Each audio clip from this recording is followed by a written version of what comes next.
Hello guys, I'm Julia again, and for today's video, I want to teach you how to sticker photo with Messenger. So for me, it's madali lang siya and ginawa ko na siya that time.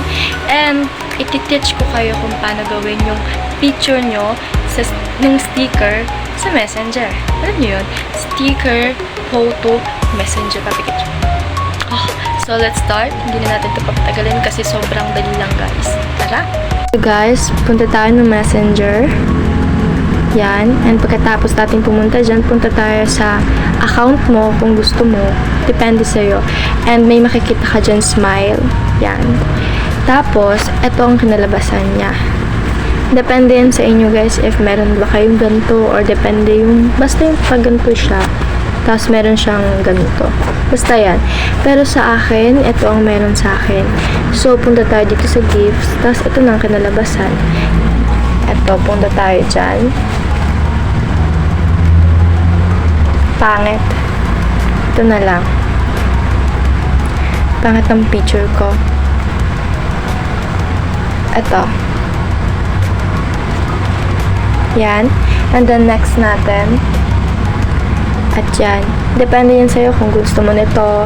Ito, natural, original, outline. Pero sa akin, mas gusto ko outline na. And send. Ayan. Isa pa ulit. And then, meron ako nyan. And then, punta tayo ulit dito. Tapos, scroll down natin. And, ito, try natin to. Ayan. Then, next. Yan, depende sa'yo, pero talaga mas bet ko ito eh. Ang pangit naman na ito. Sige, ito na lang. Gawin natin yan. Basta matuto lang kayo. Yan guys, sticker. Tapos, pag nagpindot na kayo dyan, I mean, ito.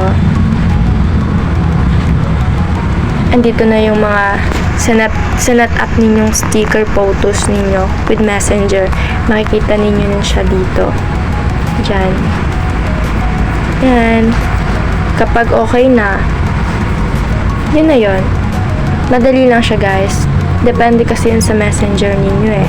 Pero, if may makita kayong ganito, ganyan, pindutan, click nyo yan, and then, ay, nakalalabasan nyo. Photo sticker with Messenger. Madali lang siya guys. Gawin nyo na. Try it.